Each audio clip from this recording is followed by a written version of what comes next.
ఆ అంటే అమ్మా.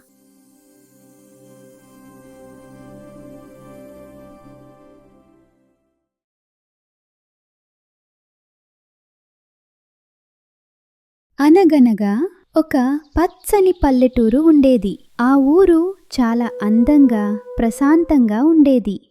ఆ పల్లెలో కృష్ణయ్య అనే కుమ్మరి తాత ఉండేవాడు. తాత రోజూ తన చక్రం మీద మట్టి కుండలు చేసేవాడు. తాత చేతులు మట్టిని తాకినప్పుడు ఆ మట్టికి ప్రాణం వచ్చేది. ప్రతి కుండలోనూ తాత ప్రేమ నిండి ఉండేది. ఒకరోజు తాత ఒక చిన్న కుండను చేశాడు. అది కొంచెం వంకరగా ఉన్నా తాత దానిని చాలా ప్రేమగా చూశాడు.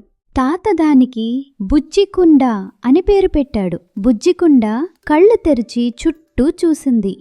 తాత ఇంట్లో ఒక పెద్ద కుండ ఉండేది. అది చాలా పెద్దగా, అందంగా ఉండేది.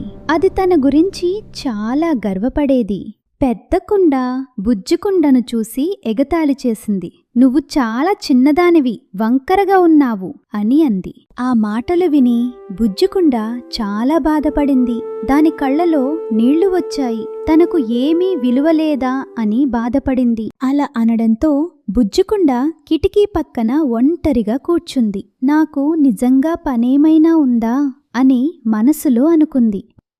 కొన్ని రోజుల తర్వాత భయంకరమైన ఎండాకాలం వచ్చింది. ఆ ఎండకు నేల పగిలిపోయింది. చెట్లు వాడిపోయాయి. ఆ ఎండవేడికి ఒక చిట్టి పిచ్చుక నీళ్ల కోసం అలసిపోయి ఎగురుతోంది. దాహంతో దాని గొంతు ఎండిపోయింది. రెక్కలు ఆగిపోయేలా ఉన్నాయి. అకస్మాత్తుగా పిచ్చుక కింద పడిపోయింది. దాని కళ్ళు మూతలు పడుతున్నాయి. ఒక్క చుక్క నీళ్లు దొరికితే బతుకుతుంది. అలా కింద పడిన పిచ్చుక నిమ్మలంగా తల ఎత్తి చూసింది. దగ్గరలో ఒక పెద్ద కుండ కనిపించింది. ఆ పిచ్చుకకు వెంటనే ఆశ కలిగింది.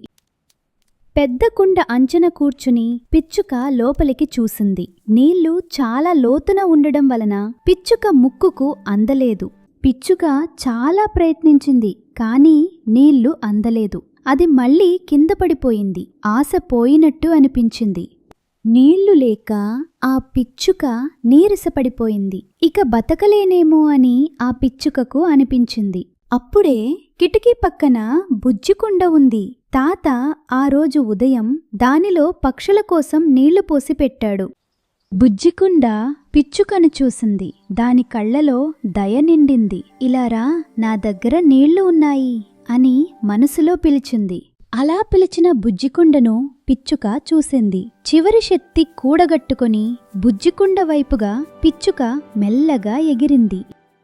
పిచ్చుక బుజ్జికుండలో నీళ్లు తాగింది. బుజ్జికుండ చిన్నగా ఉండటం వల్లే నీళ్లు సులభంగా అందాయి.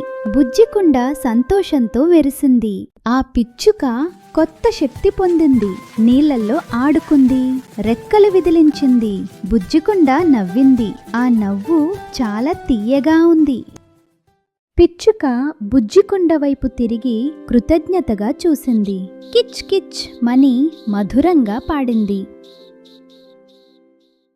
పిచ్చుక ఆకాశంలోకి ఎగిరిపోయింది. స్వేచ్ఛగా, సంతోషంగా. బుజ్జికుండ దానిని చూస్తూ గర్వంగా నవ్వింది. ఒక ప్రాణాన్ని కాపాడింది. ఇదంతా పెద్ద కుండ చూసింది. దాని గర్వమైన మొహం మారిపోయింది. తన తప్పు తెలిసింది. సిగ్గుతో తలదించుకుంది. పెద్ద కుండ బుజ్జికుండ వైపు క్షమాపణగా, వినయంగా చూసింది. బుజ్జికుండ దయతో చూసింది. అది క్షమించింది. ఆ రోజు నుంచి పెద్ద కుండ మరియు బుజ్జికుండ మంచి స్నేహితులయ్యాయి. పరిమాణం కాదు, మనసు గొప్పది అని తెలిసింది.